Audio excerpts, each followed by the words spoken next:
Ne loupe surtout pas la fin de cette vidéo, je vais te parler de la corrélation du début de l'arc Ex-Id où le docteur Vegapunk nous donne la définition précise des fruits du démon étant, je vous le rappelle, une interprétation de la volonté de l'homme de se dépasser, d'acquérir de nouveaux pouvoirs, de sortir de sa condition avec, bien sûr, la dernière page du chapitre où on voit Bonnet aller au-delà de la puissance de son fruit du démon grâce à sa créativité, grâce à la culture qui lui a été inculquée par son père.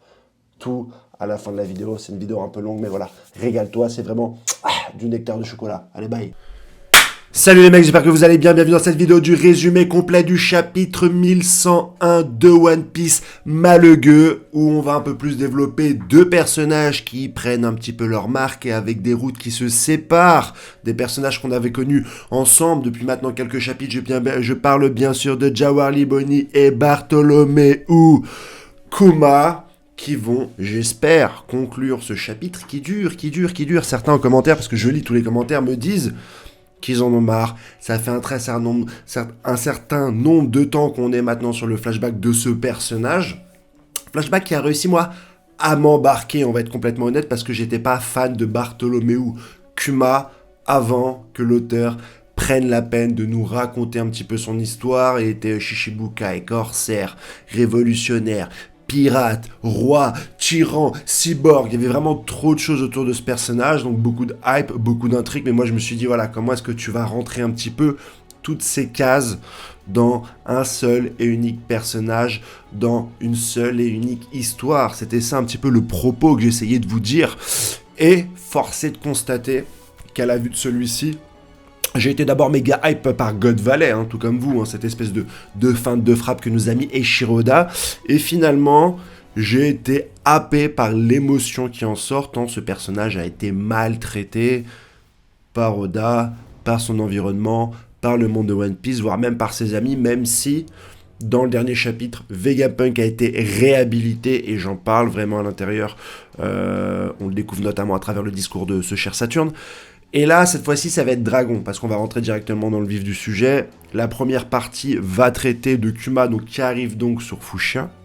Pourquoi est-ce qu'il arrive sur Fushia ? Bien sûr, j'en parlais dans ma vidéo d'hier, que l'auteur avait la possibilité de modifier le début de son récit, notamment les événements qui se passent avant son chapitre 1, avec une intervention de Kuma, très proche de Nika, donc j'aurais pas aimé qu'il lâche une petite phrase dédicace en mode ah voilà le futur Nika, etc. Ça aurait été trop facile, ça serait tombé comme un cheveu sur la soupe. Une fois que cette révélation est faite, ça sert à rien de revenir dans le temps pour faire genre que t'avais calculé ton histoire. Un vrai foreshadowing, t'as pas besoin d'un flashback pour aller le pointer du doigt. Tu dois directement l'avoir anticipé, l'avoir dessiné, et c'est ce que j'attendais vraiment pour le début de One Piece. Ceci étant dit, on allait très certainement en savoir plus sur la relation Dragon-Luffy. J'en ai parlé directement dans ma vidéo encore une fois d'hier et j'ai eu des commentaires du style « Mais non, mais Luffy il apprend après Water 7 que son père c'est Dragon, etc. » Je le sais, mais on est dans un manga qui souvent restructure son récit. On l'a eu avec le personnage de Sanji, avec le fruit du démon de Luffy, avec Barbe Noire qui mange de fruits du démon alors qu'on nous a dit que c'était interdit.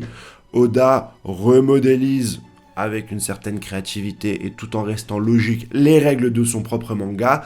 On aurait pu avoir des interactions entre Dragon et Luffy d'une multitude de sortes dans un univers aussi créatif avec des fruits du démon. Réveille-toi, j'ai envie de te dire. Mais, gardons notre calme, on va aller chercher un élément qui est hyper intéressant pour moi, qui est un petit peu le pourquoi est-ce que Dragon n'a pas plus participé à la vie de son fils, de Luffy, et on l'apprend à travers ses mots, et il dit une phrase qui est hyper intéressante, il dit « Les enfants sont la faiblesse des parents », et ça a deux résonances. La première sur le personnage de Bartholomew Kuma, parce que finalement s'il se retrouve dans cette situation, c'est parce que le gouvernement a réussi à mettre la pression sur lui concernant la maladie de sa fille. Et Dragon, étant l'homme le plus recherché du monde, un révolutionnaire, il ne peut pas s'handicaper d'un enfant tant sa mission le rend sa vie dangereuse. périlleuse, et on le sent le dire directement à Kuma, la seule façon finalement de protéger Luffy est de s'en écarter, et de ne pas être dans sa vie, puisque si jamais il y entre, c'est directement la marine et les différents ennemis, le gouvernement mondial de dragons, qui risquent de s'en prendre à lui. Et donc on a une explication comme ça, subtile, faisant directement reflet au flashback de Kuma et des conséquences qu'a eu ce personnage en voulant aider absolument sa fille, lui-même qui a eu ce même rôle avec son daron, qui a enfanté alors qu'il est boucanier, et qui va se retrouver à léguer à son fils bien plus de problèmes que de solutions, et là avoir ce point de vue dragon qui n'est pas dépourvu de sentiments, puisqu'il fait des allers-retours, il a été cramé par Kuma, il fait des allers-retours dans le royaume de Goa pour voir un petit peu son fils de loin. Voilà, et donc c'est ce que Kuma était parti chercher finalement sous Fuchsia, même si je m'étais fait finalement une montagne des possibles révélations qu'on allait avoir, des possibles rencontres entre Luffy, Kuma, etc. Même s'ils se sont jamais vus, parce que bien sûr, Luffy a Fairback, ou à Sao Body, je ne sais plus où il a vu Kuma la première fois, ne reconnaît pas le personnage, le grand corsaire. Je me suis dit qu'on est dans un manga où il y a 1001 façons, finalement, de faire abstraction de ce détail, ne serait-ce qu'avec le pouvoir de Kuma, et je l'ai lu également en commentaire, comme quoi je lis tous vos commentaires, et il y a des commentaires qui sont hyper intéressants. Donc ne vous empêchez jamais de me corriger en commentaire, parce qu'il y a vraiment des choses hyper pertinentes, et l'une d'entre elles a été, il peut très bien y avoir une rencontre entre Luffy, Dragon, Luffy et Kuma, il suffit juste à Kuma d'enlever la mémoire de Luffy, comme il l'a fait pour sa propre mémoire qui a été stockée directement dans le labo del Dottore Vegapunto. Voilà, je suis très en forme aujourd'hui, hein. Je vous le dis directement, je me suis levé, j'ai même pas pris de douche pour faire cette review.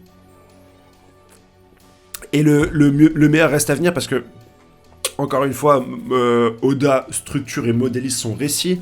On va y venir juste après, parce que la fin du chapitre, elle amène sur énormément d'ouverture. Et c'est vraiment intéressant de l'avoir là. Donc c'est pas un grand cliffhanger comme d'hab où tu dis waouh, truc de ouf. Mais...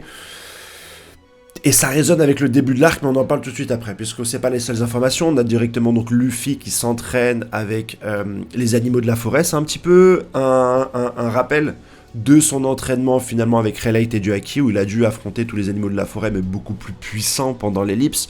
Là, il affronte tous les animaux de la forêt proches de Fuchsia. On sait que le boss de fin, finalement, ça sera ce terrible poisson qui a croqué le bras de Shanks, et qui se fait tout de même one-shot par Monkey D. Luffy. J'espère qu'un jour Oda reviendra bien sûr sur cette, je vais pas dire ineptie, mais sur cette erreur d'écriture dans le temps. Puisque dans les 10 premiers tomes, il n'y a pas de souci, dans les 20 premiers, 50 premiers, il n'y a pas de souci, mais à partir du moment où Shanks t'apprend qu'il est l'un des 4 Yonko, et qu'il a une puissance incommensurable, inconsidérable, tu te dis c'est quand même douteux qu'il se fasse Kekro le bras par un Poiscaille. Mais on n'en est pas là. Luffy va sentir la présence d'un adversaire très fort. Kuma va se téléporter, mais Luffy va se dire waouh, il y a encore des animaux très forts dans cette forêt. Et c'est peut-être à cause de ça que Luffy va s'entraîner d'années supplémentaires. Je crois que dans ce flashback, il a 16 ans. Je crois qu'on est 1 an avant son départ, mais corrigez-moi en commentaire, vous le savez beaucoup mieux que moi. Je crois qu'on est 1 an avant son départ, et finalement le flashback dure beaucoup plus longtemps que prévu. Voilà pour la partie un petit peu sur Kuma. J'essaie de faire vite. Ensuite, il y a la partie sur Jawali Boni qui ne semblait pas, à premier abord, méga vraiment intéressante. Si ce n'est que Jawali Boni va être libéré dans 1 an, que Connie sent la batatas fritas concernant un petit peu la fin de cet embrigadement. Elle apprend directement dans un bar que Alpha fait partie du gouvernement. Nous on le savait, mais Connie ne le savait pas, et donc elle décide avec certains pêcheurs / pirates, ceux qu'on a vu d'ailleurs dans le flashback, ont accompagné Kuma et la daronne de Jawali Boni. Je me rappelle plus de son prénom déjà, cette triste daronne qui avait la maladie qu'elle a transmise à sa fille d'ailleurs. Il monte un plan d'évasion pour sortir la petite qui va très certainement encore user de son fruit du démon pour pouvoir un petit peu prendre la place de la vieille, bien sûr en échangeant aussi les vêtements. On apprend qu'ils ont caché le fait que Bonnie ait un fruit du démon pour pouvoir un petit peu un jour utiliser cette carte pour pouvoir se sauver. Et au moment où ils la font, ils sont presque à sauver. Bon, Alpha se réveille, elle court pour aller directement... Il y a une phrase aussi que j'ai oublié de vous dire. Pour aller directement rattraper la fille de Kuma. Et à ce moment-là, il y a quelque chose qui se modifie dans le récit, puisqu'on apprend, et d'ailleurs c'est hyper logique, on apprend que Jawali Bonnie peut vieillir et rajeunir les personnages, mais ça on le savait, mais en fait elle est dépendante de sa vision de ce qu'est un vieux et un jeune. Et c'est pour ça que quand elle devient vieille, elle prend l'apparence de Connie. Bien sûr, quand elle est jeune, elle a sa propre vision, donc elle sait se rajeunir puisqu'elle se connaît, mais finalement, quand elle se vieillit, elle va se référer à ce qu'elle voit, à ce qu'elle connaît. Et ce que tu vois, ce que tu connais, ça reste ton imagination. Donc, à partir de son imagination et de la culture dans laquelle elle a été baignée, c'est-à-dire Nika par son daron, un boucanier, elle va prendre une version du futur alternative qui correspond à sa créativité, à sa vision d'elle-même en version Nika, ce qui va directement se concrétiser dans le monde tel qu'on le connaît, c'est qu'elle va avoir le fruit de Luffy. Parce que son père lui a dit, quand il lui demandait à quoi ressemblait Nika, il lui a dit, Kuma a dit, il a un pouvoir lié au caoutchouc. Et elle va se transformer, lui lancer une attaque dans la gueule, qui est l'équivalent du Gear 3 de Luffy, une patate de géant. Ce qui est une première démonstration qu'un fruit du démon est lié à la créativité. Et rappelez-vous, c'était même une définition qui, moi, ne m'avait pas convaincu. Le docteur Vegapunk avait dit que les fruits du démon ne sont qu'une matérialisation des souhaits du passé de certains humains qui voulaient s'abolir de leurs contraintes et dépasser un petit peu les limites que Mère Nature leur avait données. C'est ce qui fait qu'ils sont maudits par les océans, la représentation de la Mère Nature. En somme, toi humain, tu veux te développer plus que ce que t'a donné la nature, ton esprit étant sans limite, étant créatif, c'est même ce qui nous sépare des animaux et finalement des cyborgs, notre créativité, quoique avec l'IA ça va bientôt changer. Cette concrétisation dans le monde réel a donné les fruits du démon, et là on a un personnage qui va lui aussi par sa créativité modifier le pouvoir de son propre fruit du démon. Pour les fruits du démon tels qu'on les connaît, il a fallu des générations et des générations pour que l'homme matérialise sa pensée, sa créativité. Jawali Bonnie le fait avec son propre fruit du démon qui finalement n'est pas lié à Nika. Mais elle y a tellement cru qu'elle est devenue Nika. Donc Nika le sauveur insuffle-t-il pas le pouvoir du caoutchouc à celui qui y croit, à celui qui veut se défendre, à celui qui veut se briser de ses propres chaînes? Finalement, est-ce que les fruits du démon et les pouvoirs donnés aléatoirement, tels qu'on l'a connu depuis le début du manga, ne vont pas déboucher sur tu peux devenir Nika si tu le crois, si tu le veux? Ce que Luffy a réussi à faire, est-ce que d'autres pourront le faire? C'est-à-dire modéliser la réalité, jouer avec la réalité, n'avoir finalement pour seule limite que son imagination. Est-ce qu'on tend vers là dans le récit, dans le manga? Eh bien moi je dis oui. Eh bien moi je dis oui, c'est bien joué, ça rend ce personnage terriblement intéressant parce qu'au niveau des échelles de puissance, ce qu'elle va être capable de faire, et notamment dans le présent, ça va être complètement ouf.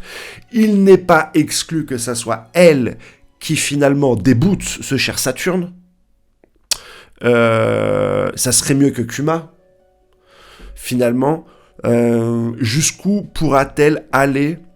Toute cette souffrance qu'on imaginait être rendue à Saturne à travers le fruit du Kuma peut peut-être éclore sur l'un des personnages les plus puissants, puisque l'un des personnages les plus libres. Et elle représente cette liberté voulue parce qu'elle a été enfermée depuis 10 piges dans une église, frérot. Donc tu vois à quel point le récit est tenu. À quel point ce flashback est utile pour te présenter la forme absolue de la liberté, jaillissant d'un personnage qui, dans son embrigadement et son emprisonnement, n'a été baigné dans sa culture qu'à travers le personnage de Nika, à travers les histoires de son daron, qui a plus souffert, plus que n'importe qui dans l'œuvre. La souffrance tel qu'exprimé dans ce récit, nous amène, nous fait savourer la délivrance de l'âme humaine qui ne veut que s'extraire de sa condition initiale. One Piece. Passez une excellente journée, et puis abonne-toi, si tu veux encore plus d'analyse sur One Piece. Allez, ciao, parce que la vidéo elle va être longue sinon. Passez une bonne journée. Merci à vous tous.